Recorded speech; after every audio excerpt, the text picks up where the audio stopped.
পারছি না, আমি পারছি তো, সো তুমিও পারবা, কারণ আমার মতো স্টুডেন্ট যদি এগুলো পারে তুমি এটা ডেফিনেটলি পারবা। এই যে দেখো সেকেন্ড টাইম যখন পরীক্ষা দিলাম আইসা, সেখানে জেইউ আরইউ জিএসটি প্রত্যেকটা জায়গায় টপ করলাম, প্রত্যেকটা জায়গায় অনেক ভালো মেরিট আসলো।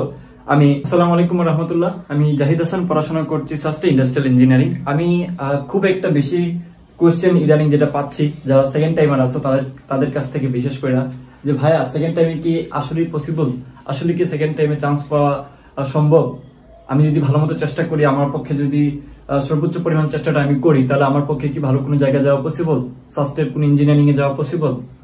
এটা আনসার আমি তোমাদেরকে এখন দিব না, আমি তোমাদেরকে কিছু জিনিস দেখাবো, যেটা দেখালে তুমি নিজে সেটা আনসার পেয়ে যাবো। আর আমার চ্যানেলে যারা আমার ফার্স্ট টাইমে কেন আমার চান্স হয় নাই এই ব্যাপারটা নিয়ে যারা ভিডিওটা দেখছো তারা অনেক কিছুই জানো, আর যারা দেখো নাই তাদের জন্য এই ভিডিওটা কিছুটা ঘোলাটে হবে। সো আমি তোমাদেরকে বলবো তোমরা আমার ফার্স্ট টাইমে কেন চান্স হয় নাই এই ব্যাপারটা নিয়ে যে ভিডিওটা ছিল সেটা দেখে আসো। তো আচ্ছা দেখো, প্রথমত হচ্ছে যে বুয়েট প্রিলি, আমি কিন্তু ফার্স্ট টাইমে যে জায়গায় পরীক্ষা দিয়েছি হলো বুয়েট আর ডিউ, আর কোথাও পরীক্ষা দিইনি আমি। আর জিএসটি, বুয়েট ডিউ জিএসটি, আমার প্রিপারেশন ছিল ইঞ্জিনিয়ারিং। সো আমার মাথায় ছিল যে আমি বুয়েট এবং ডুয়েট কুয়েট চুয়েটে পরীক্ষা দিব, আর কোথাও পরীক্ষা দিব না। ডিউ এবং জিএসটি ছিল ভার্সিটি যে তোমার প্রিপারেশনের যে ব্যাপারটা। সো আই থিঙ্ক তোমরা বুঝতে পারতেছো যে আমার প্রিপারেশনটা মানে কোন লেভেলের ছিল, ইঞ্জিনিয়ারিং লেভেলের। ওকে, সো দিলাম পরীক্ষার যে বুয়েটের যে সার্কুলার আসলো এখানে টিকলাম, প্রিলিও দিলাম, প্রিলি তো হইলো বাট ডিটেনও হয়। ওকে, ডুয়েট কুয়েট চুয়েটে পরীক্ষা দিতে পারলাম না কারণ আমার ইংলিশে প্লাস নাই। মানে আর তো কোনো জায়গা নাই যে আমি রিটেন পরীক্ষা দিব ইঞ্জিনিয়ারিং এর, যে জায়গায় ক্যালকুলেটর আছে। হ্যাঁ, সো আমার প্রিপারেশনটা ছিল ক্যালকুলেটর বেসড, তাই না? কারণ আমার ইঞ্জিনিয়ারিং ছিল ফার্স্ট টাইম থেকে একদম লাস্ট টাইম, আমার এটাই আমার মাথায় ছিল। ভার্সিটি যে প্রিপারেশন নেওয়া ওইটা আমার মাথায় ছিল না, আমি প্রিপারেশন নেইও নাই। হ্যাঁ, আমার উইকলি উদ্ভাসী উইকলি গুলা থেকে শুরু করে প্রত্যেকটা জায়গায় আমার মেরিট থাকতো প্রায় 100, 200, 300 এর ভিতরে। সো আমার একটা আইডিয়া হয়ে গেছিল যে আমার হয় বুয়েটে হবে আর নাহলে ডুয়েট কুয়েট চুয়েটে তো হবেই। ওইদিকে আমি মারা খেলাম ডুয়েট কুয়েট চুয়েটে, আমার অ্যাপ্লাই হইল না, থাকলো শুধু বুয়েটে তো ভাই সবার হয় না, খুবই স্বাভাবিক। আচ্ছা গেল এটা। তারপর হচ্ছে ডিউতে আরো বড় মারা, 68 পাইলাম উইথাউট ম্যাথ। মানে কি, আমি দাগাইছি ম্যাথ কিন্তু আমি বৃত্ত বোর্ড করে দিয়ে আসছি বাংলা। সেই সময় মোটামুটি 70 মতো মার্ক পাইলে কিন্তু অনেকে ডিউতে সাবজেক্ট পাইছে, অনেক ভালো সাবজেক্ট পাইছে। যেখানে আমি ম্যাথে অন্তত আমি তো 10 পাইতাম ভাই, 10 তো পাইতাম, তাহলে আমার এখানে মার্ক অনেক বেশি 78 হয়ে যায়, যেখানে আমার ম্যাথে মার্কস আসছে 0।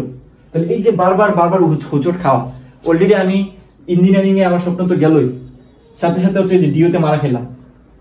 এই ব্যাপারগুলো আমাকে অনেক বেশি মানে লক করে দিছে, আমার মানে আমার ভিতরে কোনো ফিলই নাই যে আমি আসলে কই আসি না আসি ফার্স্ট টাইমে। তারপর যেটা দেখো যা হওয়ার হয়েছে, যখন এই প্রত্যেকটা জায়গায় মারা খেলাম, আর অনেকগুলো ইউনিভার্সিটিতে আমি অ্যাপ্লাই করলাম না, বাকিগুলো ইউনিভার্সিটিতে আমি শুধু বুয়েট ডিউ আর জিএসটিতে অ্যাপ্লাই করছিলাম। তো জিএসটিতে আমার এক ফ্রেন্ড আমাকে ভর্তি করাইছিল, মানে অ্যাপ্লাই করাইছিল জোর করে, আমার এত কনফিডেন্ট ছিল, ওভার কনফিডেন্ট ছিল।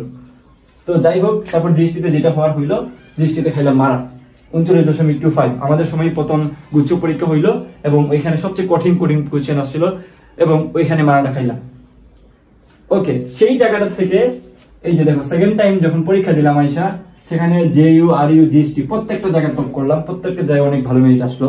আমি জিএসটিতে শেষ পর্যন্ত সাস্টের টপ সাবজেক্টে ভর্তি হইলাম শেষ পর্যন্ত। সো এই যে একটা ট্রানজিশন, এটা তো আমার পক্ষে হয়েছে, তাই না? এবং আমার মেসে যারা থাকে, আমি যে জায়গায় থাকি এখানে প্রায় 2 জন আছে যারা ডাবি থেকে সেকেন্ড টাইম দিয়ে সাস্টে আসছে। সো ওদের ব্যাপারটা আলাদা যদিও, বাট সাস্টে যারা পড়তে চাও ইঞ্জিনিয়ারিং এ, যেগুলোর হাইপ অনেক বেশি বাংলাদেশে, যেমনই হোক কিন্তু হাইপ অনেক বেশি, বুয়েটের সাথে অনেকে তুলনা করে। সো তুমি যদি এটাতে পড়তে চাও তাহলে ডেফিনেটলি তোমার পক্ষে সেকেন্ড টাইম দিয়ে এখানে আসা কোনো ব্যাপারই না। আমি পারছি না, আমি পারছি তো, সো তুমিও পারবা, কারণ আমার মতো স্টুডেন্ট যদি এগুলো পারে তুমি এটা ডেফিনেটলি পারবা। এবং সেটা পারার জন্য আমি তোমাদের জন্য আলাদা করে কিছু কোর্স খুলছি, যেটার নাম হচ্ছে রোড টু সাস্ট, যেখানে সেকেন্ড টাইম যারা আসো তাদের জন্য সুন্দর একটা কমপ্লিট গাইডলাইন প্লাস মেন্টরশিপ, প্রত্যেকটা জিনিস কোশ্চেন অ্যানালাইসিস, তারপর বিগত বছরের কোশ্চেন অ্যানালাইসিস, প্রত্যেকটা জিনিস এখানে ইনক্লুডেড আছে।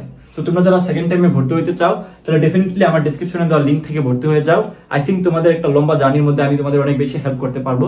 সবার জন্য শুভকামনা থাকলো, এবং কোর্স ফি মাত্র 400 টাকা, এত অল্প টাকায় তুমি কোথাও পাবা না। সো খুব দ্রুতই ভর্তি হয়ে যাও, ক্লাস অলরেডি শুরু হয়ে গেছে, এবং আগামী তো যাতে ক্লাসগুলো মিস না যাতে তোমাদের না হয় সেজন্য খুব দ্রুত ভর্তি হয়ে যাও। সবার জন্য শুভকামনা থাকলো এবং আল্লাহ হাফেজ।